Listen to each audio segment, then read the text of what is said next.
Operation अल जवाहरी पर एक बड़ा खुलासा आपको दिखा रहा हूं मैं। अमेरिकी महिला ब्रिगेड की मदद से, अमेरिका की महिला ब्रिगेड की मदद से मारा गया अल जवाहरी। अल जवाहरी पर नजर रखने के लिए तैनात थी 3-4 महिलाएं। महिला ब्रिगेड को अमेरिकी एजेंसी ने दी थी ट्रेनिंग। महिलाओं ने ही बालकनी की जानकारी अमेरिका को दी थी। यह बताया था कि इस बालकनी में आता है जवाहरी इतने बजे, उसका एक पैटर्न है बालकनी में आने का, इन महिलाओं ने ही बताया था। और वो महिलाओं की दी हुई जानकारी पर ही ये प्लान तैयार हुआ था। उसकी इस हैबिट को नोट किया गया था कि वो कितने बजे आता है, कितनी देर तक बालकनी में रहता है, क्यों आता है और कब तक रहता है। और उसी बेसिस पर, उसी आधार पर मिली हुई जानकारी के आधार पर अयमान अल जवाहरी को आखिरकार मार दिया गया। लेकिन अब जरा उधर आ जाइए, हम आपको वो ड्रोन दिखाएं, एंड वही ड्रोन जिसका इस्तेमाल किया गया कुछ ही देर में स्टूडियो में TV9 भारतवर्ष के आपको दिखाई देने वाला। लेकिन उससे पहले क्या आप अपनी कृषि भूमि से 10 गुना ज्यादा कमाना चाहते हो तो फ्रीडम ऐप को अभी डाउनलोड कीजिए और साधकों से सीधे सीखिए।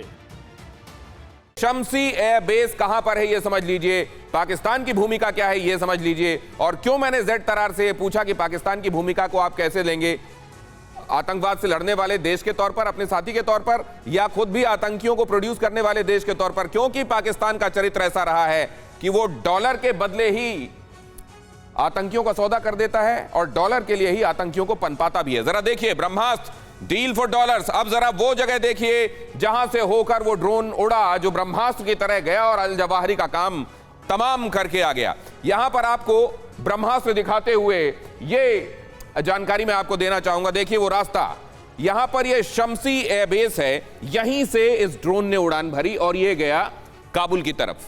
यहां से जब उड़ान उसने भरी तो जाहिर है ये पाकिस्तान की अथॉरिटी के जानकारी में आए हुए बगैर मुमकिन नहीं हुआ होगा। अब ये देखिए, यहां से क्वेटा, ये पिशन, और फिर आते हुए ये यहां पर शेरपुर पहुंचता है। ये जगह जो अफगानिस्तान में, काबुल ही समझ लीजिए, ये इस जगह पर उसका मकान, जहां पर आखिरकार बालकनी से उसको ढेर किया गया। अफगानिस्तान में ये है वो मकान जहां पर शेरपुर, जहां पर उस मकान को चिन्हित किया गया, उस बालकनी को चिन्हित किया गया। ये ब्रह्मास्त्र गया और ये अल जवाहरी का काम तमाम करके आ गया। तो आपने यहां पर देखा कि वो दूरी अच्छी खासी दूरी है, हजारों किलोमीटर की दूरी, जिसको तय करने के बाद, और इसीलिए ये ड्रोन चुना गया था जिसकी रेंज होती है 2000 किलोमीटर तक उड़ने की। ये एग्जैक्टली 800 किलोमीटर के आसपास की दूरी है, करीब 1000 किलोमीटर की। और यहां पहुंचकर इस ड्रोन ने अयमान अल जवाहरी का काम तमाम किया। तो आपने देखा कि जानकारी किस तरीके से एकत्र की गई, फिर उसके लिए एक पूरी प्लानिंग की गई। प्लानिंग के लिए अमेरिका ने पाकिस्तान के शम्सी एयरबेस को चुना। शम्सी एयरबेस से ड्रोन ने उड़ान भरी और ड्रोन पहुंचा कहां? अफगानिस्तान, शेरपुर, और वहां जाकर अयमान अल जवाहरी को ढेर किया गया। मतलब इसमें पाकिस्तान की भूमिका है, कितनी है इस बारे में और इलैबोरेटेड चर्चा होगी। लेकिन आपको फिलहाल लिए चलता हूं, अपने मेहमान से परिचय कराता हूं। जनरल विशंबर दयाल हमारे साथ यहां इस चर्चा में जुड़ चुके हैं, उनके साथ हम चर्चा करें। उससे पहले जरा ये ड्रोन आइए मैं आपको दिखाऊं। आशीष जिसके साथ खड़े हुए हैं, ये है वो रीपर ड्रोन जो उड़ान भरा शम्सी एयरबेस से पहुंचा शेरपुर, और वहां जाकर इसने, अभी जरा इसकी खासियत बताइए जल्दी से आशीष। बहुत क्विकली दिनेश जी, ये एक स्केल मॉडल है और एग्जैक्टली अगर आप अनुपात देखें तो ये 1/38, यानी कि एग्जैक्टली इसी मोल्ड में अगर आप इसे 38 गुना बड़ा करेंगे तो वही एग्जैक्ट मॉडल और एक रीपर ड्रोन ना बनेगा।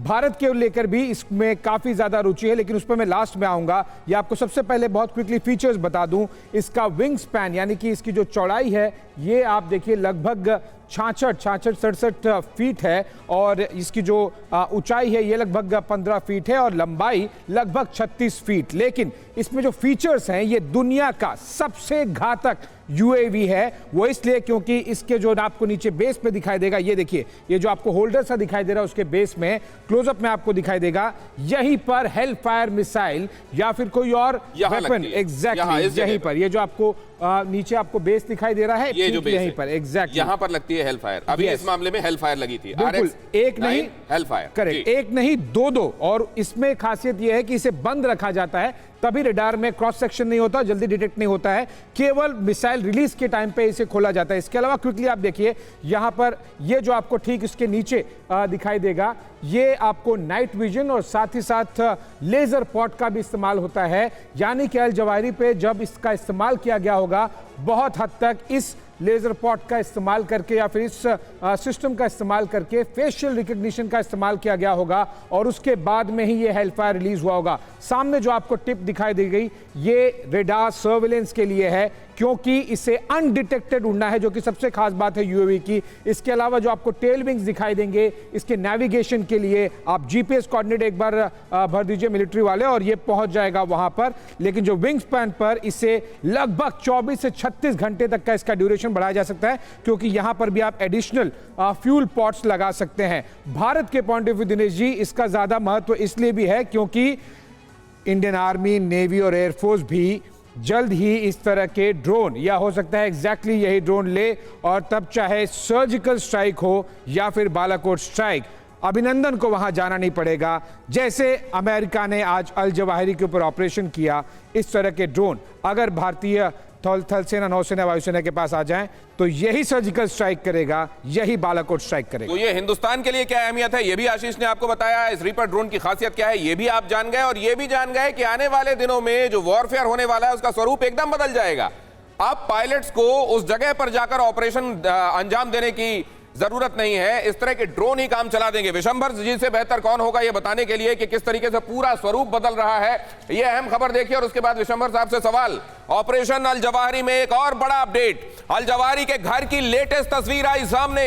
अल जवाहिरी के घर को पर्दे से कवर कर दिया गया ऑपरेशन के बाद। अमेरिकी ऑपरेशन के बाद घर को एक तिरपाल नुमा कपड़े से ढक दिया गया है। हरे रंग का यह कपड़ा अब बालकनी के उस सेक्शन को कवर करता है जहां इस ऑपरेशन को अंजाम दिया गया। इसके पीछे कुछ खास वजह देखते हैं आप विशंबर सर?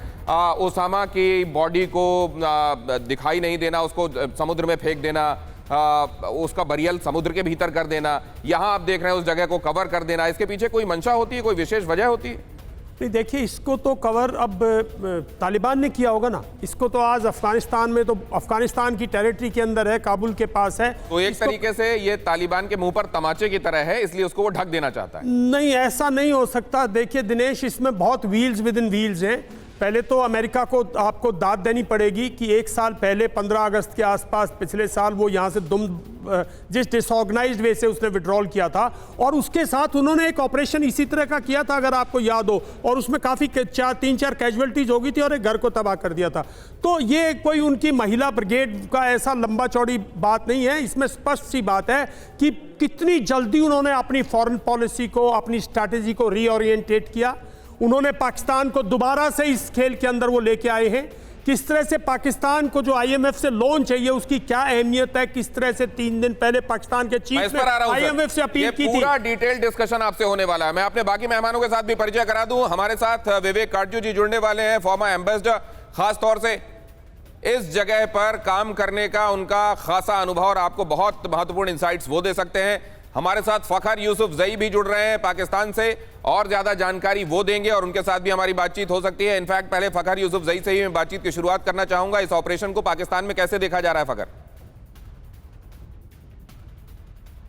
टू एवरीवन, इस वक्त एक्चुअली इमरान खान साहब का जो केस खुला है आज मॉर्निंग में, उसका फैसला भी आया और साथ में ये बड़ी खबर है।